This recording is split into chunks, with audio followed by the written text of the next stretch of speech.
सांग्यार येवपी IIT प्रकल्प सैमाक इबाणीन आसतना हाडटले असो विश्वास समाज कल्याण खात्याचे मंत्री सुभाष फळदेसाय हांणी व्यक्त केला। तशेंच ज्या सुवातीचेर हो प्रकल्प येता त्या सुवातीच्या धन्यांक लुकसाण भरपाय दिवन हो प्रकल्प उबारतले अशेंय ताणें म्हणलां। सांगेकारांनी ह्या प्रकल्पाक विरोध करचो न्ही अशी मागणी ताणें केल्या। हांव तांकां रिक्वेस्ट करता, अपोज हो एक वॅलीड कारणा खातीर कन्स्ट्रक्टीव अपोज आसलो जर जायत जाल्यार निश्चित प्रमाणे आमी ताजेर सोल्युशन काडपाक शकता। आयज आमी म्हणटात की दोंगर कापतले, हांव बिलकुल तांकां सांगपाक सोदतां हांगा नेचराक हार्म करून हो प्रोजेक्ट जावचो ना। एखाद्या वेळार कोणाची संकल्पना आसतली की ती खूब म्हणजे टेकडी आसात, हिली एरिया आसा, ही सपाट केली गेली वचची ना।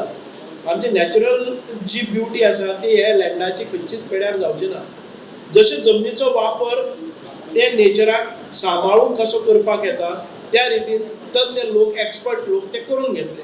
सो आमचो एक विश्वास दवरपाक जाय की हातून भितर अशे बुलडोज करून किंवा हिल कटिंग करून किंवा बाकीचे म्हणजे लो लाईंग एरियाज फिल करून ताजेर कितें कॉन्क्रिटाची जंगलां उबी रावपाचें ना। हो एक प्रोजेक्टाचे एक हें आसा। खंयच्याय IIT प्रोजेक्टान भितर अशें चडेल हेफाजर्ड म्हणजे कंस्ट्रक्शन, हेफाजर्ड डेव्हलपमेंट, अनप्लॅन डेव्हलपमेंट हो जायना। कारण IITची संस्था हीच स्वता तज्ञ लोकांची संस्था आसता आणि ज्या वेळार ते स्वताचे कॅम्पस करतात तेन्ना ही पूर्ण काळजी घेतात।